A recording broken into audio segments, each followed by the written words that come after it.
Hi friends, ఎలా ఉన్నారు? Summer వచ్చేసింది కదా. ఈ సమ్మర్లో మనకి టెంపరేచర్ అనేది బాగా ఎక్కువ ఉండటం వల్ల మన మొబైల్స్ అయితే పేలుతూ ఉంటాయి. నేను మీకు ఇప్పుడు ఈ వీడియోలో మొబైల్స్ పేలే ముందు మనకి కొన్ని సైన్స్ అయితే చూపిస్తుంది.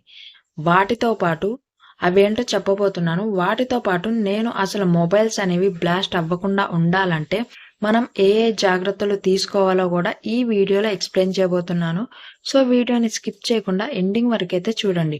ఫ్రెండ్స్, మీరు చూస్తున్న ఈ వీడియోని ఇంకా లైక్ చేయకపోతే లైక్ చేయండి. మీరు లైక్ చేస్తేనే ఈ వీడియో అనేది మరికొందరికి రీచ్ అయ్యి వాళ్ళకు కూడా యూస్ అవుతుంది.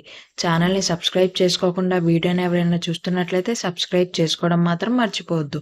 మీరు సపోర్ట్ చేస్తేనే మీ ముందుకు మరిన్ని ఇలాంటి ఇన్ఫర్మేటివ్ వీడియోస్ని అయితే నేను తీసుకురాగలుగుతాను. సో సబ్స్క్రైబ్ చేసుకోవడం మాత్రం మర్చిపోకండి. ఫస్ట్ సైన్ వచ్చేసి ఓవర్ హీటింగ్. మన మొబైల్ అనేది ఎక్కువ వేడెక్కుతూ ఉంటుంది. ఇలా వేడెక్కినప్పుడు మొబైల్ బ్లాస్ట్ అయ్యే ఛాన్సెస్ 80% అయితే ఉంటుంది. మనం ఎప్పటికప్పుడు మన మొబైల్ టెంపరేచర్ని చెక్ చేసుకుంటూ ఉండాలి. మన మొబైల్ టెంపరేచర్ని చెక్ చేసుకోవడానికి మనం కొన్ని యాప్స్ని అయితే యూజ్ చేసుకోవాలి. ఆ యాప్ గురించి కూడా నేను ముందు ఈ వీడియోలో అయితే ఎక్స్ప్లెయిన్ చేస్తాను. సో వీడియోని స్కిప్ చేయకుండా ఎండింగ్ వరకు అయితే చూడండి. మొబైల్ టెంపరేచర్ అనేది అబోవ్ 40 ఉంటే మీ మొబైల్ యూజ్ చేయకపోవడమే బెటర్. కాసేపు మొబైల్ అనేది పక్కన పెట్టేస్తే నార్మల్ టెంపరేచర్కి అయితే మొబైల్ వచ్చేస్తుంది. అప్పుడు మళ్ళీ యూజ్ చేసుకోండి. నెక్స్ట్ వన్ వచ్చేసి బ్యాటరీ స్వోలెన్. మనకు నార్మల్ మొబైల్స్లో బ్యాటరీ ఉబ్బటం చూస్తూనే ఉంటాం కదా. కాకపోతే ఆండ్రాయిడ్ మొబైల్స్లో బ్యాటరీ ఉబ్బిందా లేదా అనేది మనకైతే తెలియదు.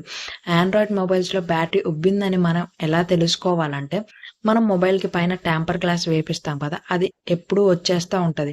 అలా వచ్చేయడం, మళ్ళీ ఆండ్రాయిడ్ మొబైల్స్ అనేవి కొంచెం లావుగా కనిపించడం, ఈ సింటమ్స్ మీకు కనిపిస్తే కనుక మీ మొబైల్ని ఒకసారి సర్వీస్ సెంటర్లో అయితే చెక్ చేయించండి. నెక్స్ట్ వన్ వచ్చేసి మన మొబైల్ స్పీకర్స్లో నుంచి అలానే బ్యాక్ కేస్ నుంచి 2-3 డ్రాప్స్ లిక్విడ్ రావడం, ఒక ఫౌల్ స్మెల్ లాంటిది రావడం, ఇలాంటివి ఏమన్నా మీకు అనిపిస్తే కనుక మీ మొబైల్ని సర్వీస్ సెంటర్లో ఒకసారి చెక్ చేయించండి. నెక్స్ట్ వన్ వచ్చేసి మనం మొబైల్ వాడకపోయినా కానీ మన మొబైల్ నుంచి పాపప్ సౌండ్స్ లాంటివి రావడం. ఈ సైన్స్ కనిపిస్తే కనుక మీ మొబైల్ పేలడానికి 80% రెడీగా ఉన్నట్టు. ఈ సైన్స్ మీ మొబైల్లో కనిపిస్తే కనుక సర్వీస్ సెంటర్లో ఒకసారి అయితే మొబైల్ చెక్ చేయించండి. నేను మీకు ఇప్పుడు అసలు మొబైల్ పేలకుండా ఉండాలంటే మనం ఏ ఏ జాగ్రత్తలు తీసుకుంటే మనం ఈ ప్రాబ్లమ్ని ఫేస్ చేయమో చెప్పబోతున్నాను. ఫ్రెండ్స్, ఇంకా వీడియోని ఎవరైనా లైక్ చేయకుండా చూస్తున్నట్లయితే లైక్ చేయడం మాత్రం మర్చిపోకండి. అసలు మనం మొబైల్ పేలడానికి గల కారణం ఏంటంటే బ్యాటరీస్. ఈ బ్యాటరీస్ అనేవి లిథియం అయాన్తో చేయబడతాయి. సో లిథియం అయాన్ మెటల్ అనేది ఎక్కువ ప్రెషర్ పడినా కానీ ఈజీగా బ్లాస్ట్ అవుతాయి. సో అందుకే మన మొబైల్స్ కూడా పిల్లోస్ కింద అలానే టైట్ పాకెట్స్లో కూడా ఎక్కువ శాతం పెట్టకూడదు. సో మనం తీసుకోవాల్సిన జాగ్రత్తల్లో ఫస్ట్ వన్ వచ్చేసి క్వాలిటీ ఛార్జర్స్. మనం మొబైల్ కొన్నప్పుడు మనకి బాక్స్లో ఒక ఛార్జర్ ఇస్తారు కదా, మ్యాక్సిమం ఆ ఛార్జర్ని యూజ్ చేయడానికి ట్రై చేయండి. ఏదో ఒక రీజన్ వల్ల ఆ ఛార్జర్ అనేది పోయినట్లయితే క్వాలిటీ ఛార్జర్నే బై చేసి యూజ్ చేయండి. ఈ ఫేక్ ఛార్జర్స్ని యూజ్ చేయడం వల్ల బ్యాటరీ అనేది ఎక్కువ హీట్ ఎక్కి మొబైల్స్ అనేవి ఎక్కువ శాతం పేలుతాయి.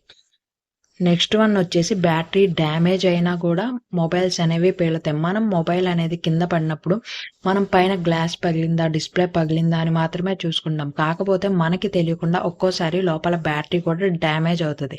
అలా డ్యామేజ్ అయినప్పుడు కూడా మొబైల్స్ అనేవి పేలుతాయి. మన మొబైల్ కింద పడినప్పుడు బ్యాటరీస్ అనేవి డ్యామేజ్ అవ్వకూడదంటే బ్యాక్ కేస్ అనేవి యూజ్ చేస్తే ఎక్కువ శాతం బ్యాటరీస్ అనేవి డ్యామేజ్ అవ్వకుండా ఆ కేసెస్ అనేవి మన మొబైల్స్ని అయితే ప్రొటెక్ట్ చేస్తాయి. మన మొబైల్స్లో బ్యాటరీస్ అనేవి లిథియం అయాన్ మెటల్తో తయారు చేస్తారు. సో ఈ లిథియం అయాన్ మెటల్ అనేవి చాలా డెలికేట్గా ఉంటుంది. దీని మీద ఎక్కువ ప్రెషర్ పడినా కానీ ఈజీగా బ్లాస్ట్ అవుతుంది. సో మనం ఫోన్స్ని పిల్లోస్ కింద పెట్టి పడుకోవడం ఇలాంటి పనులు అయితే చేయకూడదు. అలానే టైట్ పాకెట్స్లో కూడా మన మొబైల్స్ అనేవి పెట్టకూడదు.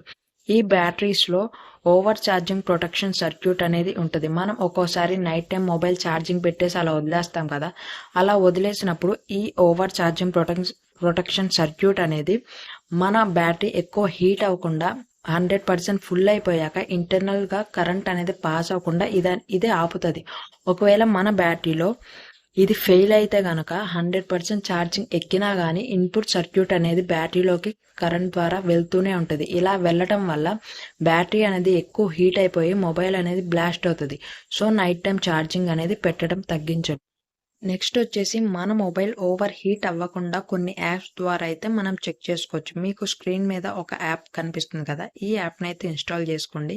ఇక్కడ పక్కన టెంపరేచర్ మీద క్లిక్ చేస్తే మన బ్యాటరీ హెల్త్ అలానే టెంపరేచర్ కూడా మీకు అక్కడ డిగ్రీస్‌లో చూపిస్తూ ఉంటది. ఇక్కడ టెంపరేచర్ అబోవ్ 40 వస్తే మాత్రం మీ మొబైల్ కాసేపు కూల్ అయ్యేదాకా యూజ్ చేయకుండా ఉండటమే బెటర్. గేమ్స్ ఎక్కువ ఆడే వాళ్ళకి ఈజీగా మొబైల్ అయితే హీట్ ఎక్కుతుంది. అలా గేమ్స్ ఆడేటప్పుడు మొబైల్ ఎక్కువ హీట్ ఎక్కినప్పుడు కాసేపు మొబైల్‌ని అయితే పక్కన పెట్టేసి మొబైల్ కూల్ అయ్యాక మళ్ళీ గేమ్స్ ఆడుకోవడం బెటర్. ఫ్రెండ్స్, ఈ వీడియోని మీ ఫ్రెండ్స్‌కి కూడా షేర్ చేయండి. వీడియో నచ్చితే లైక్ చేయండి. ఛానల్‌ని సబ్స్క్రైబ్ చేసుకోవడం మాత్రం మర్చిపోకండి. మరిన్ని ఇలాంటి ఇన్ఫర్మేటివ్ వీడియోస్ కోసం.